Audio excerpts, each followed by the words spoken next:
안녕하세요. 차트메이트입니다. 오늘도 다른 코인보다 비트코인 분석을 좀 해보고 넘어가려고 해요. 만약에 다른 알트들 분석을 원하시는 분이 있다라고 하면은 댓글 남겨주시면 제가 그 알트를 선택해서 분석을 좀 해드리도록 하겠습니다. 우선 비트코인 분석에 앞서서 그 시세봇에 대해서 물어보시는 분들이 조금 많아요. 그리고 그게 안 들어온다라고 좀 말씀하시는 분들이 있는데 입장은 자동 입장이 아니고 제가 수동으로 그 입장을 해줘야만 됩니다. 오픈 단톡방, 그러니까 링크를 통해서 들어가는 것들은 제가 직접 손으로 넣어줘야 되는데 봇 계정에다가 대화를 거셔봤자 제가 읽을 수가 없어요. 아마 읽히기는 할 건데 그건 이제 자동으로 봇이 읽는 거기 때문에 답장을 무시하고 그런 게 아닙니다. 그래서 저의 본 계정으로 문의를 주시거나 아니면은 카카오톡 플러스 친구를 통해서 대화를 주셔야만 바로 이제 저랑 대화를 하실 수 있기 때문에 그쪽으로 좀 문의를 하시면 빨리 처리가 될 거예요. 예를 들어서 차트메이트 봇이라고 써져 있으면은 그거는 그냥 봇, 말 그대로 봇이라고 생각을 하시면 됩니다. 공계정 같은 경우에는 그냥 차트메이트라고 적혀 있을 거예요. 그러면 비트코인 분석을 한번 해보도록 하겠습니다. 저번이랑 좀 비슷하게 처음에는 좀 설명을 드릴 거예요. 가장 중요한 부분이라고 생각하는 추세선을 두 개 정도 말씀을 드려볼게요. 우선은 이 올라오는 거를 빼고 이것도 좀 놔두도록 하겠습니다. 제일 중요하다고 생각하는 부분은 저는 이 추세선이에요. 과거에 2021년 4월 달 고점을 찍은 거와 거기서 이제 반등 치면서 올라와서 한번 고점을 찍었던 부분인 9월 8일 날 있었던 이 곳 두 군데, 이 두 지점을 추세로 연결을 하면은 저항선이 좀 되죠. 그 선을 지금 좀 기억을 해 두시면 됩니다. 지금 제가 앞으로 설명할 때 나중에 이렇게 좀 확대해서 볼 때 이 추세선이 뭔지 이해를 못 하시면 안 되기 때문에 시작하기 전에 한번 설명을 좀 드리는 거예요. 마우스 포인트를 쫓아오시면 여기, 그 다음에 여기서 지지를 좀 받았던 곳, 그리고 뚫려가지고는 저항을 받았던 선, 이번에도 뚫고 나서 지지 저항 좀 하면서 움직였던 그런 추세를 좀 보시면 됩니다. 두 번째로는 이 추세요. 가장 최근에 있었던 고점과 여기서 이제 반등이 살짝 나왔던 이 두 개의 추세선을 여기 포인트, 여기 포인트 두 개를 이어보면 이제 이런 좀 가파른 추세선이 좀 나옵니다. 그래서 이 두 가지 선을 조금 보시면 될 것 같아요. 요거는 이제 그냥 실선으로 좀 보이도록 해두겠습니다. 그 다음에는 이제 아래쪽에서 올라오는 걸로는 이 추세선이랑 이 추세선인데 이거는 아마 나중에 쓰일 거예요. 아마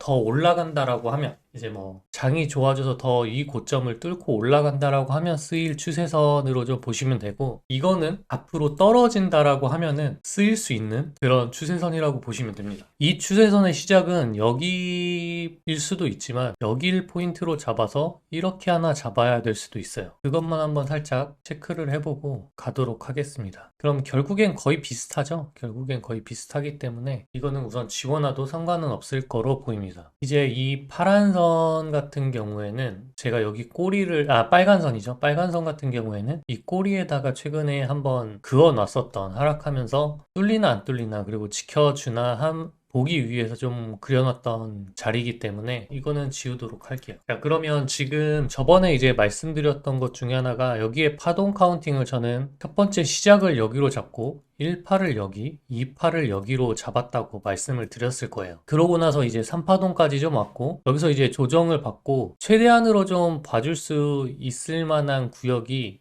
38 정도 된다라고 얘기를 했었던 것 같은데 우선 이 1값에서 지켜주는 게 가장 좋다라고 좀 말씀을 드렸죠. 그래서 만약에 이번에 상승을 여기서 좀 하면은 아마 그때 좀 상승을 하던 때 제가 좀 한 것 같은데 이 상승이 저번에 있었던 고점을 좀 넘기지 못한다. 그러니까 넘기지 않으면 그래도 아직 안정권은 좀 아니라고 좀 말씀은 했었던 것 같아요. 근데 결국에는 거기까지는 못 가고 결국에 여기 종가 부분에서 좀 저항이 좀 나왔던 걸로 좀 보이네요. 그 다음날에 어떻게 보면 지지를 해주는 게 아니라 크게 장대 음봉을 좀 내렸고 그게 결국에 이제 이 일값을 뚫리면서 아래로는 이제 새로운 파동이 좀 생기기 때문에 여기서 또 시작값을 여기로 잡고 1파, 2파를 이렇게 하락 파동으로 잡아보면 첫째 날은 그래도 1값 정도에서 반등이 좀 나왔습니다. 근데 이제 이 1값을 좀 깼기 때문에 이거는 조금 반등하고 떨어질 수 있겠다라고 좀 생각을 했어요. 근데 이 반등도 좀 세게 나오면 여기를 저는 치고 내려가지 않을까라는 생각을 좀 했는데 거기까지 세게 반등이 오지 않았고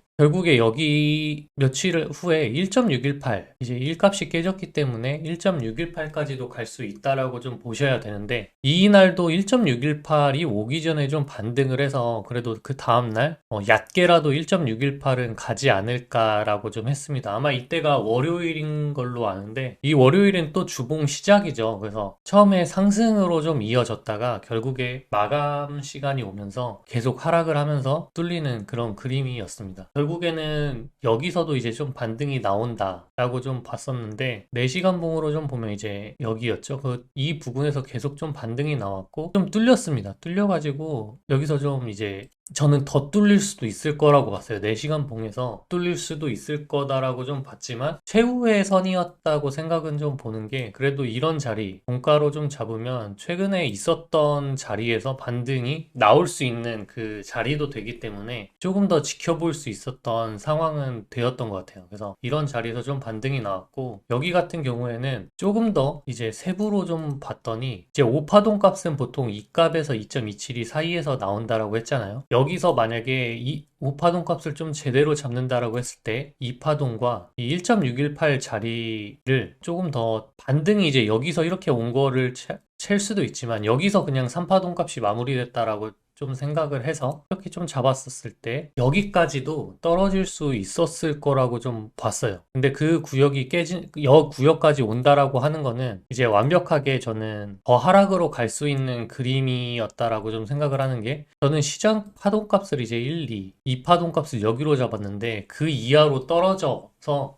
저점을 갱신하는 거기 때문에 그러면은 이제 이 상승 파동은 사라진다라고 좀 봤었을 것 같습니다. 근데 그것까진 좀 아니었어요. 아직까지는 그래도 괜찮은 부분이긴 하다. 하지만 저번에도 이제 말씀은 좀 드렸지만 여기까지 왔으면은 렉이 좀 있네요. 만약 이 일값에서 지켜주면 저는 한 파동 더 올라가는 거에 좀 더 많은 가중치를 뒀을 것 같은데 여기까지 떨어지면 장이 그렇게 더 좋아 보이지는 않는다. 만약에 이게 올라간다라고 하면 저는 여기서 또 저항이 좀 나올 거라고 좀 생각을 하거든요. 결국에 이 추세선이었던 이 부분이 또 저항 구역이 돼서 올라가면 이제 여기 그러니까 저번에 올라오면서 여기 리테일을 좀 안 했잖아요. 예를 들어서 여기처럼 뚫리고 나서 하락하고 반등이 나왔지만 그 추세선에서 저항받고 떨어진 것처럼 여기서도 한 번 더 저항받고 떨어질 수 있으면서 여기까지는 좀 이 추세선까지는 올 수 있는 자리지 않을까라고는 좀 보고 있습니다. 최대죠, 최대. 그래서 저는 좋게 보이지는 않았어요. 그래서 이 구름대를 뚫고 마감을 하면은 조금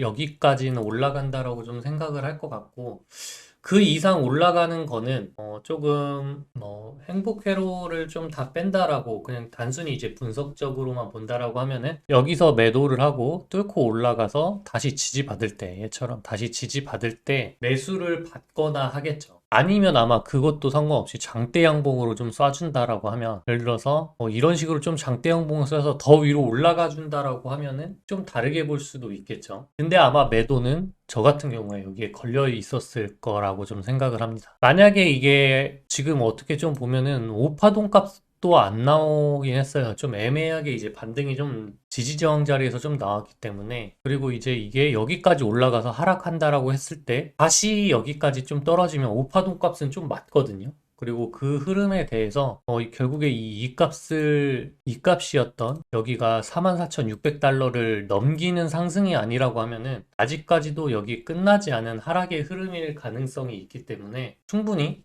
5파동 값을 찍을 수도 있다라고 좀 보고 있습니다. 이거는 이제 지켜봐야 되죠. 매수를 받을 사람들은 사실 여기서 다 매수를 받았을 자리인 거고 그 구간이 지나서는 사실 여기서는 위로 갈지 내려갈지에 대한 확실한 근거가 사실 없죠. 여기서는 아래로 그냥 내려갈 수도 있고 올라갈 수도 있기 때문에 자기가 생각하는 그 방향에 따라서 운에 좀 기대야 되는 그런 자리인 것 같습니다. 그래서 지금은 내려온다라고 하면은 다시 이런 구역 추세선까지 좀 내려올 수 있을 것 같고 만약 이게 그냥 이 값을 찍은 거였다. 3파동 값으로 2를 찍은 그런 자리라고 하면은 여기 아래까지 충분히 내려갈 수 있죠. 다음 파동까지. 그래서 이거는 조금 지켜보셔야 될 것 같습니다. 스톡상으로는 이제 조금 바닥에서 좀 올라가고 있는 거기 때문에 여기까지는 좀 찍으면 그래도 요 상단까지는 좀 오지 않을까 하고는 좀 있어요. 4시간 봉을 좀 보더라도 아직 조금 여유는 있지만 거의 다 오긴 했어요. 다 오긴 했는데 그래도 한 3, 4개 캔들이 좀 크게 쏠지 아니면 이런 장기평에서 멈출지 그런 것들도 좀 봐야 될 것 같습니다. 여기서 저항 맞고 떨어지면 한 이런 데서 다시 이렇게 올라갈지도 좀 지켜봐야 해요. 그래서 비트코인은 좀 이런 상황에 좀 있고 큰 틀에서 봤을 때는 아직도 상승장이 오기에는 어떤 근거가 없다.